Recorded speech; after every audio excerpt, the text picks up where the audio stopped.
Hi, I'm Anna Thomas, and let me tell you about my podcast, Apple for the Teacher. It sure sounds like it's about reading, writing and arithmetic, but don't let the title fool you. I'm a teacher from Australia and tell true crime stories associated with schools, which go far beyond shootings and teacher sexual misconduct. If you're like me, you may feel that you know enough about some high-profile cases, such as Ted Bundy and the Zodiac Killer.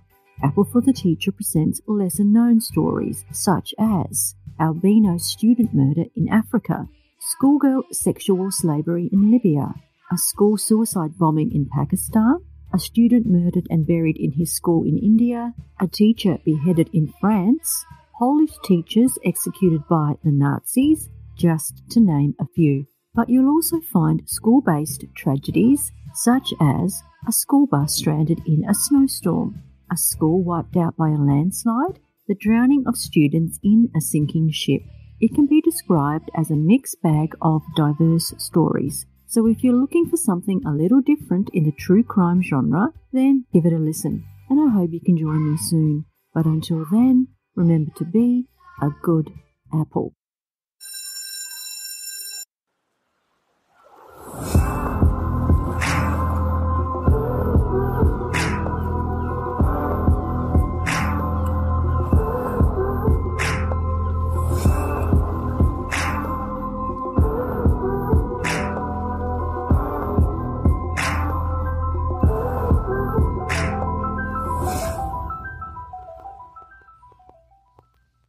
Hi, everyone. Hello. I'm Lauren. I'm Ken. And this is Paradise After Dark.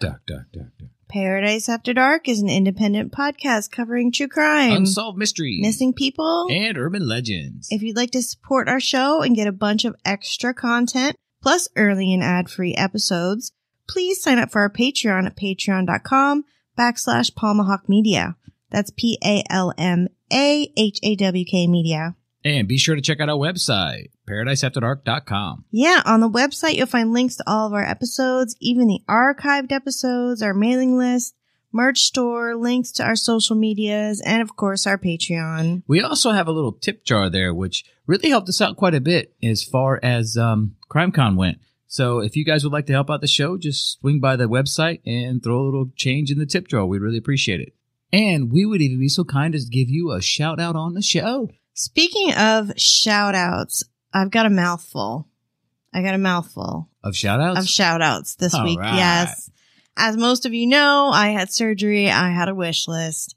And I'm just going to go through here. We've got Amy. She's a patron. She's amazing. Kara sent me candy. Denise, she's also a patron. Shannon made us chicken pot pies. Jason, a.k.a. Richie Buck, sent me some comfy stockings. Whoa. It was like it was Christmas, huh? It was like it was Christmas. Mama Galen, Billy Jensen. Yeah, he sent me some wraps for my arm. He's amazing. And Audrey, one of my very best friends, she came over to keep me company and brought a bag of goodies and mimosas. Alex, she's wonderful. Alex is an OG. Yeah, she's an OG. She's Lynn. A future OG. Lynn, she sent me a bunch of serial killer books. Thank you so much. That is awesome. True Crime Nana. Well, all right. Monica. And all of the anonymous gifts that I got with no card. Thank you to everyone who sent me a ridiculous amount of candy and serial killer books and just so much fun stuff to make me happy after my surgery. Yes, and Ken wants to appreciate that, or say he appreciates that as well, because it also helped me out because y'all kept Mama happy. All right, let's get into it. Okay, so Lauren, I actually went to what I consider Gen X Google, which most people might know as Encyclopedia Britannica. And I looked up self-defense. Now, Encyclopedia Britannica, in criminal law, self-defense is described as a justification for inflicting serious harm on another person on the ground that the harm was inflicted as a means of protecting oneself. In general, killing is not a criminal act when the killer reasonably believes that he is in imminent danger of losing his life from an assailant or of suffering serious bodily injury, and that the killing of the assailant is necessary to avoid the peril. So the reason that's important, Lauren, is why? Because this case we're about to talk about centers around a defense of self-defense. Betty Gore was last seen alive at about 9:30 a.m. on Friday, June 13th, 1980. On Sunday, June 15th, 1980, the headline in the Fort Worth Star-Telegram screamed, "Teacher is axed to death in Wiley." Wiley is a suburb of northeast Dallas, Texas, located in Collin County. The article goes on to say, police said Saturday a killer swinging a 3-foot axe damn near dismembered a 30-year-old housewife and left her mutilated in the blood-splattered laundry room of her fashionable home. Ooh. The body of the victim, Betty Gore, was found by 3 neighbors. They were sent to her home Friday night, June 13th, by the woman's husband, Alan Gore, who was in Minnesota for business. He telephoned the neighbor when he was unable to get his wife to answer the phone. The body was fully clothed and no valuables had been taken from the house. There was no sign of forced entry, so investigators assumed that Mrs. Gore knew her killer. Detectives found small footprints in blood in the house, prompting some to speculate that it might have been a woman who killed Betty Gore. A bloody thumbprint was found on a freezer. The murder weapon was an axe owned by the Gore family. There's also evidence that the killer washed off blood in the bathtub of the bathroom in the house. Dr. Dick Sewell, a neighbor who helped clean up the bathroom, said it appeared that the killer took a shower before leaving. In the same article from the Fort Worth Star-Telegram, Police Chief Royce Abbott said he had no suspects and no motive. Justice of the Peace John Buddy Newton said evidence indicated Mrs. Gore, a 5th grade school teacher, lived long enough to put up a struggle. There was blood all over the place, he said. She was damn near dismembered. Axe down between the eyes. It was horrible. A pot of burnt coffee indicated the murder happened in the morning. Investigators wondered if Alan had murdered his wife before flying to Minnesota. However, the bloody footprint didn't match his foot size. The Gore's 1-year-old daughter was also in the house, crying in her crib, but she was unharmed. The body was taken to the Dallas County Medical Examiner's office for autopsy. Kind of reminds us of the Teresa Severs case. You have a husband out of town, and then she's brutally murdered. It does, a little bit, yes. Brutally murdered. Well, Lauren, what that article doesn't say about the crime scene, writers for Texas Monthly did in an expose on the case titled Love and Death in Silicon Prairie, Part 1, Candy Montgomery's Affair, in 1984, her left arm was the first thing they noticed after opening the door. It lay in a pool of blood and fluid so thick that the arm appeared to be floating above the linoleum. That's how much blood was there, that it was like a raft on top of the blood. To get a look at her face, the men had to walk around the ocean of red and black to get closer. What they saw was even more unsettling. Her lips were parted, showing her front teeth, the mouth fashioned into a half grin. Her hair radiated in all directions, a tangled, soaked mass of glistening black, and Betty's left eye was wide open, staring down at the gaping black craters in her arm. As to her right eye, she appeared to not have one. The entire right half of her face seemed to be gone, just missing, which is just horrible when you're picturing a brutal axe attack. Now, an autopsy would determine Betty had been struck 41 times with an axe, according to this Texas Monthly magazine. 28 of the blows were to her head and face. Again, investigators believe the brutal nature of the murder indicated her killer knew her. Now, the amount of overkill indicated that the axe murderer was in a state of rage and that it was likely a crime of passion, which usually knife battles and knife murders and things like that usually are. Wouldn't you agree that, it seems like a crime of passion because it's up close and personal? Yes. It's not a just hit and run, shoot and go kind of thing. Right. Well, the killing of Betty Gore was the first murder the town had had in 15 years, and locals were terrified that there was some psycho on the loose. So you can just imagine the town freaking out like most small towns do. Okay, so let's get to know our victim here, Betty Gore. Born Betty Pomeroy in 1950, and she grew up in a small town in Kansas. She was one of 3 children and had 2 younger brothers. She was very popular. She was involved in all kinds of school events, music, plays, student council. She wanted to be an elementary school teacher, really, from the word go, Betty's brother Ronald Pomeroy told Snapped, the TV show. Betty had been one of those girls whose conventionality made her the frequent center of attention. She was pretty. She had an innocence about her and a wide Hollywood smile that made her one of the most popular girls in her tiny hometown of Norwich, Kansas. Now, while in college, Betty met Alan Gore, a teaching assistant in one of her classes. After the class ended, they began dating and married in 1970. Following the birth of her daughter, Alyssa, the family moved to Collin County, where Betty became a teacher in the local school system. In 1979, Betty gave birth to her second child, Bethany. Afterwards, she suffered from postpartum depression, putting a strain on her marriage. Well, investigators interviewed Alan Gore on June 16th. Now, this is just hours after Betty was laid to rest. Now, he said his marriage had been good, but admitted he and Betty got into a fight before he left for Minnesota. Betty was afraid she was pregnant again. So, of course, obviously that's going to be a bit of a struggle because he's still going out of town back and forth, and that's kind of running. And they had a 1-year-old, and exactly. She had just gone through this postpartum depression. I can kind of sympathize with being a little nervous about being pregnant again. I would totally agree with him. Well, the next morning, Alan called detectives to get something off his chest. So he's like, okay, in order for this to work, I'm going to have to be 100% honest. So he told them that for the better part of the past year, he had been having an affair with a woman in town named Candy Montgomery. The Gores met the Montgomery family at the First United Methodist Church of Lucas. Just keep in mind that in Wiley, Texas, at this time, the church was the church. It was the town. It was everything.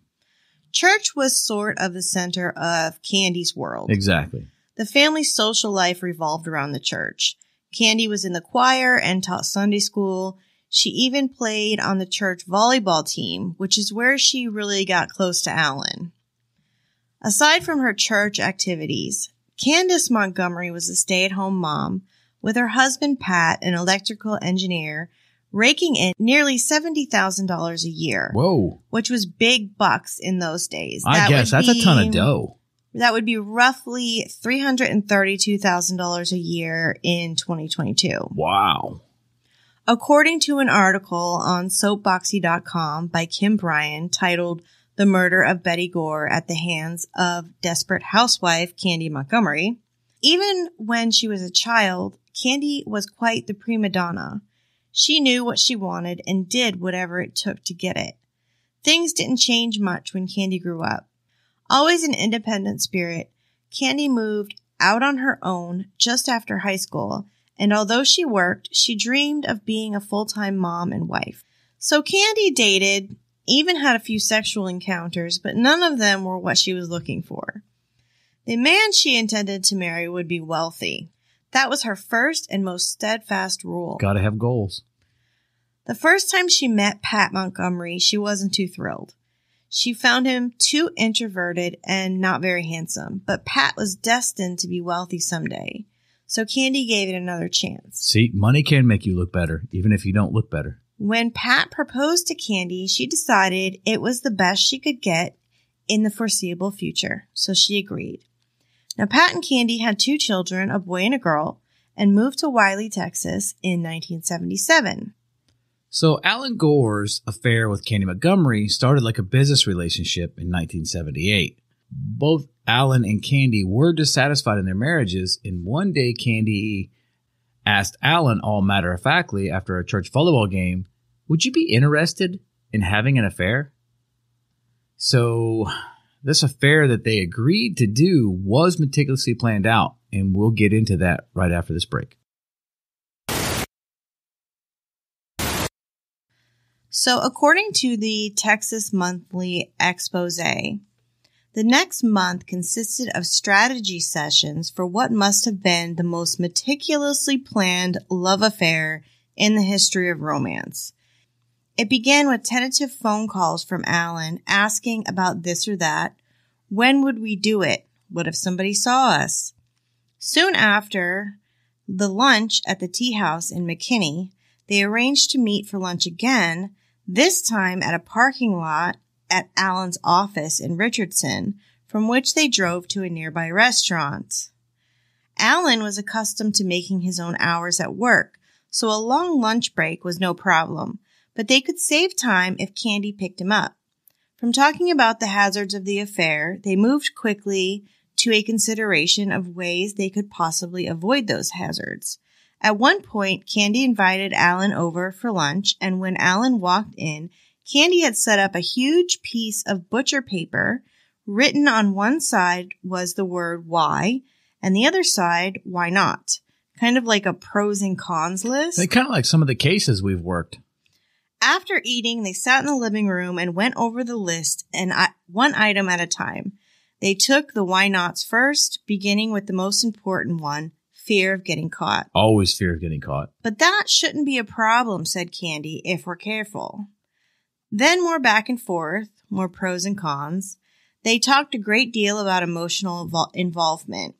They agreed that there would be none of that. It was too dangerous. As long as they limited the affair to sex, they were safe. And they agreed to end the affair if they got too close, as neither of them wanted to get divorced. So they go through all of this, pros and cons and everything else written on this butcher paper. And so on that day, they did not make the final decision. But a few days later, Alan calls Candy and says, I've decided to go ahead with it. So they did. They decided to go ahead with the affair. So once all that business was worked out with all of the what we're going to do here and there, every other week they met for sex before or after a picnic lunch. Think about that for a minute. It's picnic lunch. I mean, you don't hear about picnic lunches anymore. I know. So they decide to go on these picnic lunches, and that's sometimes they have sex prior, sometimes after. Who knows? Well, they split the cost of the motels they frequented during these little trysts. So not only is the affair something that is been meticulously planned, they're even splitting cost. I mean, this is a business venture if you've ever seen one. Well, the affair lasted 11 months, but Alan broke things off with Candy after he and Betty attended a church-sponsored couples retreat meant to mend troubled marriages. Candy was not pleased, as she had done the exact thing that both of them had promised not to do. She had fallen in love with Alan. That's never good. But Candy moved on, and eventually she and her husband Pat attended the same marriage retreat that the Gores did, but it didn't help them as much. Things pretty much went back to normal. The Gores were still friendly with the Montgomerys, and they saw each other at church, and their kids still played together. So everything kind of stayed status quo, so to speak, except behind the scenes they were having this affair. Yeah, and then when the affair was over, it was just over. Yeah. And it was 7 months after the affair ended that the oldest Gore daughter, Alyssa, was sleeping over at the Montgomerys' home when Candy stopped by the Gore home to pick up Alyssa's bathing suit. No one knows exactly what happened in that house on that Friday the 13th, except Candy Montgomery and Betty Gore. And Betty Gore is dead. 3 sides to every story, and one of them you'll never hear. But it should be noted, and this could be purely coincidental here, Lauren, that it was Friday the 13th, and the movie Friday the 13th had just recently been released in theaters. And investigators also found a newspaper in Betty Gore's home, and the newspaper was open to an ad for the new film, The Shining. Now, this is the 1980 Jack Nicholson psychological horror movie that features a crazed husband chasing his wife with an axe. Honey, I'm home. Yeah. But like we were saying, no one knows exactly what happened in the house on that day. All we know is that Betty Gore wound up dead, hit with an axe 41 times. 41 times. A 5-year-old who was friends with Alyssa Gore said she went to their house on the morning of the murder. When she knocked on the door, no one answered. But around 11 a.m., she saw Candy Montgomery leaving the house. Candy was brought in for questioning. She explained that Alyssa Gore had slept over her house the previous night, and she had stopped by to get a swimsuit from Betty for Alyssa. Afterwards, she went to church where she was teaching a Bible class to children on summer vacation. She said that Betty was fine when she left. She was asked to take a polygraph test, but she refused. Candy, by her own report, was the last person to see Betty alive and became the main suspect in the case in a matter of weeks. A thumbprint and the footprints found at the crime scene were enough to secure an arrest warrant.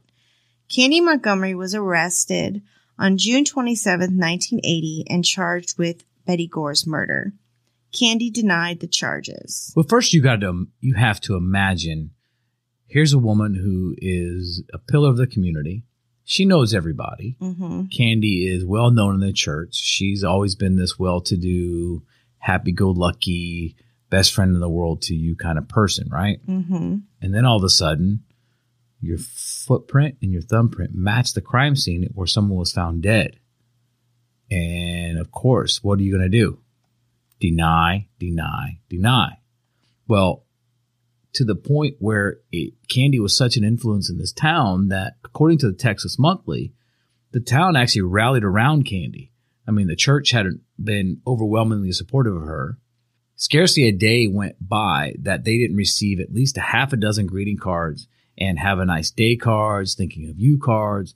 Some of them were awkwardly worded. I mean, all of them well-intentioned, though. I mean, They all said good things to Candy because the town, again, rallied around her.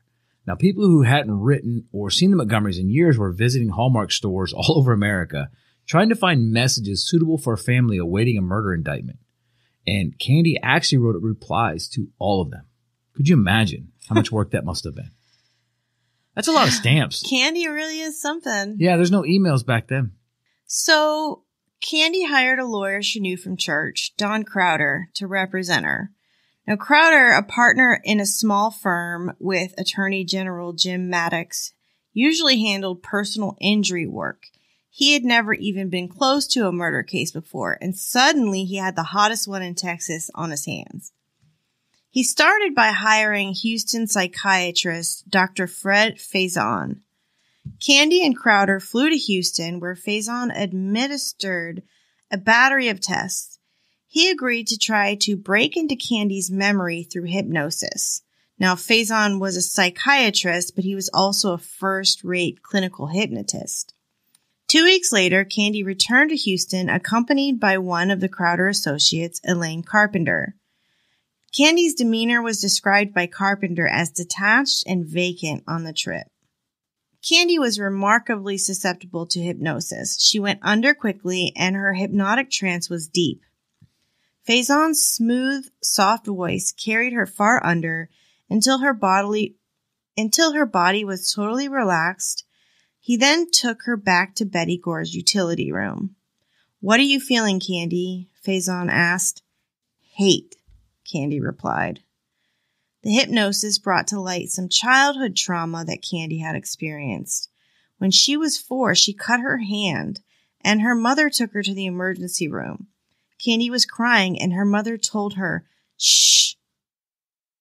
Faison had found, in the memory of her mother's perhaps ill-advised discipline at a painful moment, the trigger of Candy Montgomery's rage. Or, as I like to call it, an excuse. Well, Candy's trial begins in October of 1980. Now, everyone at first was surprised when Crowder announced to the court that Candy did, in fact, murder Betty Gore, but they claimed it was in self-defense. So how does someone hack someone 41 times with an axe in self-defense? Which is what I was getting at earlier, Lauren. 41 times. That's a good question. 41 times. That is with an axe. Now, we're not talking a knife where you're angrily holding a knife in your hand and you're stabbing, and you're talking a 2-3-inch blade, 4-inch blade. No, you're swinging an axe. And that's one of the things that I'm blown away in looking into this case. I mean, there's a lot of information out there regarding this case, even more so now. But 41 times. How long does it take to swing an axe 41 times? It's a really good question to ask yourself. How fast could you do it?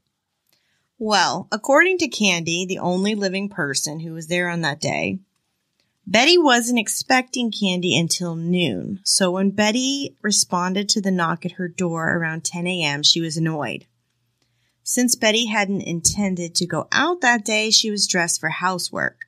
tight-fitting red denim shorts, a yellow short-sleeve pullover, and sandals. Candy had come early to ask Betty if her daughter Alyssa could go to the movies with them that night, and to offer to take Alyssa to her swimming lesson and pick up her swimsuit. The two women sat down for some small talk. Betty told Candy that if she was going to take Alyssa to her swimming lesson, she would need to bring peppermints because Alyssa didn't like to put her head under the water, and when she did, she was rewarded with a peppermint. Candy got up to leave, but Betty stayed seated. "Candy," Betty said calmly, "are you having an affair with Alan?" Candy was stunned. "No, of course not," she answered. "But you did, didn't you?"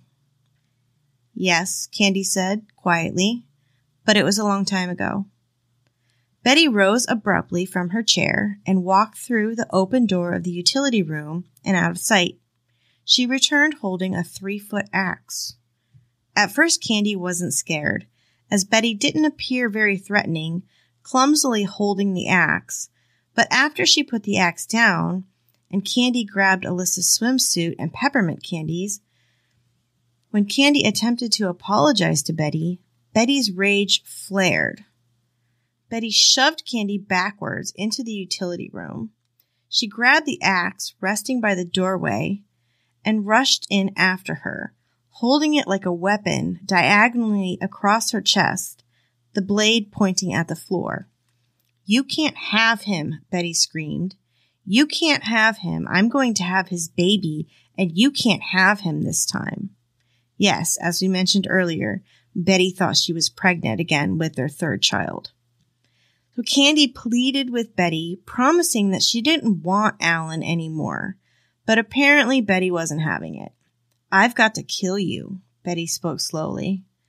She raised the axe blade over her head almost to the 8-foot-high ceiling. She brought it down, but the axe missed Candy entirely and landed harmlessly on the linoleum. The blade made a dull thud, bounced once, and sliced a gash in Candy's toe. The two women struggled over the axe. Candy shoved the axe against Betty's body with all her might, and Betty reeled backwards and fell against the door of the freezer, her feet slipping on the blood on the linoleum. Candy didn't hesitate as Betty struggled to regain her balance, her body facing away. Candy brought the axe up with both hands and brought the blade down on the back of Betty's head.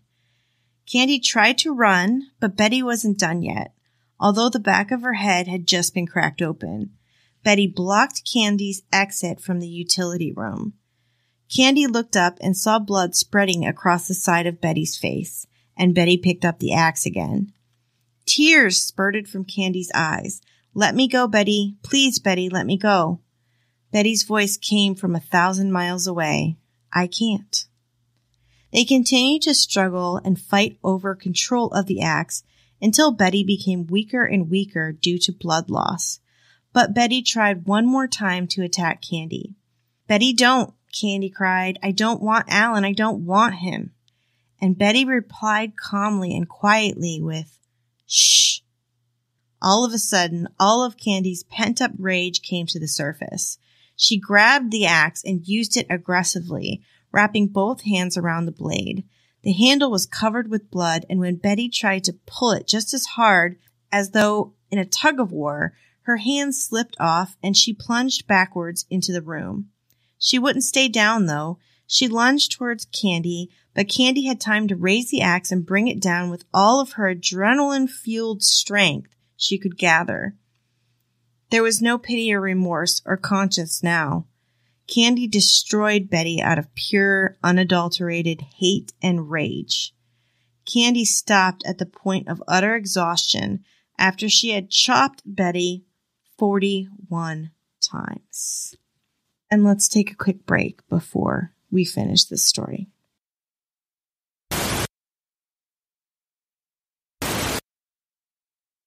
Okay, so keep in mind this is Candy's description of what transpired as she tells the story from the stand in the courtroom.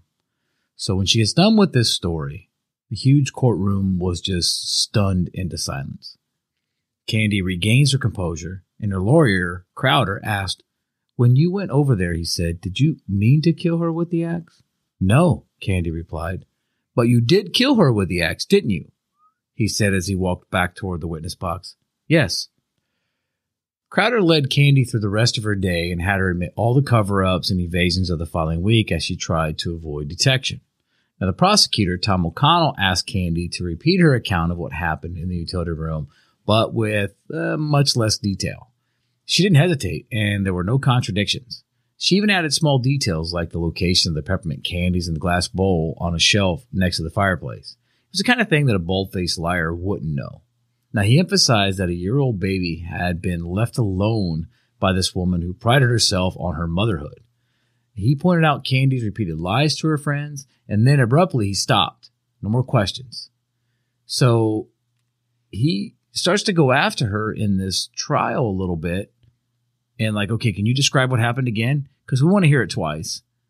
And he's asking things, like I said, he's asking for less detail, but she's given more detail. He didn't cross-examine her. He just asked her to go over it again with less detail. To see if she could like tell the story without all of the extras. And then he was done. Like, no more questions. That he obviously was not the greatest prosecutor. I don't think he had ever tried a case like this in this town. I mean, there were a lot of little things that kind of went crazy in this trial and the investigation and the way things transpired from the get-go. So this guy's like we talked about off air, the guy's just a shitty prosecutor. Yeah. He's just shitty. Yeah. Well, Candy's testimony ended on a Friday. The following Wednesday, the jury heard the final arguments and reached its verdict that same afternoon. Candy Montgomery was found not guilty. Not guilty. The self-defense worked. How does that work? I don't know. I just don't know. You know, one of the things that I couldn't find anything that said anything regarding the jury. So I wasn't sure if the jury was actually people that knew her, that were part of the community, that may have, I mean, I'm sure, although I don't know what the prosecutor being as shitty as he was, is it possible that he just kind of overlooked certain aspects of a juror? Like, you know, hey, do you know who Candy Montgomery is? Yeah, I know Candy. Okay, well, great. You'll be a great juror. When in fact, that would have been the worst juror to have. Maybe. But again, like Lauren said, the self-defense did work. So I guess the jury thought that she was defending herself. And to do that, she needed to swing an axe 41 times at Betty Gore. Yes. And basically and then there was woman. the whole thing that I guess released her rage. I don't know. I don't know. I don't understand. I really don't. We all have our triggers. I'm gonna get that. We all have our triggers. But it would seem to me that she went over there, maybe if in fact it was self-defense, it would seem to me that she went over there with thoughts in her head that if Betty were to come after her regarding the affair, she kind of already knew that it was going to be a fight and it might get physical. Do you understand what I'm saying? Yeah. So she might have already been in that frame of mind of, I'm going to have to defend myself and protect myself, in which case would sort of trigger her almost immediately once that childhood horrible memory kind of set her off. Right. So. Well, let's look at where are they now? Well, Candy and Pat Montgomery, they moved off to Georgia. Later, they get divorced. Obviously, it's probably a little tough with the affair going on because they were friends. Keep in mind that Pat was friends with Alan. Yeah. They knew each other. So that had to make it really rough on Pat. And obviously their marriage. Well, Candy now goes by her maiden name, Wheeler, and she works with her daughter as a mental health therapist in Dawsonville, Georgia, counseling teens and adults who suffer from depression. Now, Candy has had no further run-ins with law enforcement that we're aware of. She works as a mental health therapist. Mm-hmm. That's nuts. Shh. As of December 2010, Pat Montgomery, now known as James Montgomery, was employed with EMS Technologies Defense and Space Division in Norcross, Georgia. He remarried. So he went to his maiden name, James? No, I think he just changed his name because of maybe James is his middle name. I don't know. Probably a lot of notoriety. Yes. Well, Alan Gore, he got remarried to his neighbor, Elaine Clift. This is during the time between his wife's death and Candy's trial. So this almost happened instantaneously. Yeah, because there was only like a 6-month period between the death and the trial. Well, and he got remarried during that period. Exactly. It was very quick. Well, from what I gather, Lauren, is Elaine comes in and she was a real good friend to Alan. And I think that was kind of his crutch. So they kind of got together quickly because she was there for him and he was missing his wife. So I think that probably brought them closer quicker. It's still not a great excuse. It's not a reason to do it. It's not a good excuse, but it happened. But of course, as you can imagine, they eventually divorced, but not before losing custody of his daughters to Bob and Bertha Pomeroy. Now, these are Betty Gore's parents, later becoming estranged from his daughters. Now, as of this recording, he is living in Sarasota, Florida, of course, with a girlfriend and has reportedly reconnected with his children. So they're back in his life after all this time. Alyssa Gore, now known as Lisa Harder, is married to a successful building contractor. They live together in Newton, Kansas with their 2 sons. Now, Bethany Gore married in 2012 and became known as Mrs. Chad Mickey. The couple resides in Las Vegas, Nevada. Charles Bob Pomeroy passed away June 13, 2003. His wife, Bertha Hancock Pomeroy, died January 4, 2010. Attorney Don Crowder committed suicide in 1999. Texas Monthly writers Jim Atkinson and John Bloom, the guys who wrote the articles Love and Death in Silicon Prairie Part 1, Candy Montgomery's Affair, and Love and Death in Silicon Prairie Part 2, The Killing of Betty Gore, and the book Evidence of Love, which has been turned into a Hulu miniseries called Candy, featuring Jessica Biel in the lead role, no longer believes Candy's 4-decade-old claim of self-defense. Nor do I. I am still of a mixed feeling about this case, Atkinson told WFAA.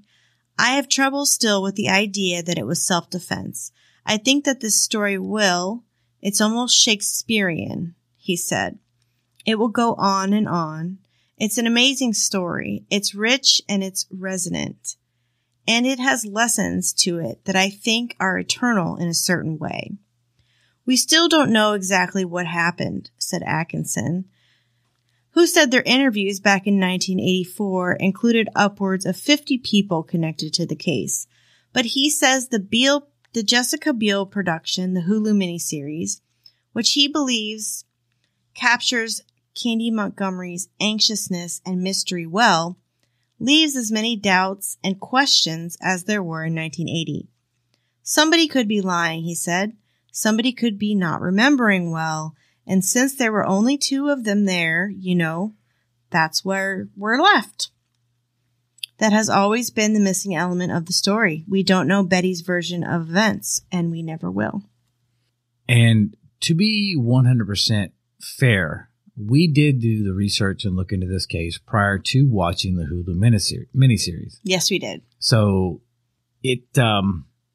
I think they did a fine job with it. I mean, as far as what I can see, there's a few things they stretch, but of course it's a TV series.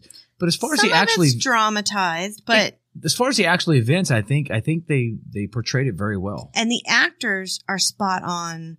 And I actually have side-by-sides that I'm going to post on our social media as far as the actors in the show and the real person. They did really good with the cast. Yeah, the only thing I don't necessarily agree with, and it's only because I can't find any information to support the idea that Betty was such a horrible person. They kind of portrayed her very horribly, and I'm not sure that I found any information that pushed that direction. Well, and here's the thing. You're not going to find much information speaking ill of the dead. Correct. In the series, they do portray Betty as kind of an uptight bitch. Just to be honest. That's pretty blunt. But we don't know if that's really how she was or not. I'm assuming that if they did something like that, I mean, I can assume and only hope that they spoke to people that were there, people that know of the events. I looked for news reportings, things like that. I couldn't find anything, hardly. Well, you're not going to find anything talking bad about Betty because she was the victim. I get it. And nobody wants to victim shame, but I'm saying they portrayed her in such a way that it just seemed to me like, man, they just portrayed her in such a horrible way. But I guess you're absolutely right. They don't want to portray that. You know who was a real loser? Her husband, Alan. He was a loser. He was such a loser. Like, in real life and in the show. And Candy was just Candy. And Pat, I just felt bad for Pat. Well, and one thing like Lauren and I would probably agree on is as we're watching the show, we start to see some of the characters in the show. And if you watch the show or you've seen it, you start to pick up characters like, man, that reminds me of so-and-so, which is somebody we know. Not necessarily a friend, but somebody we know. Hey, that guy reminds me, she reminds me of this person.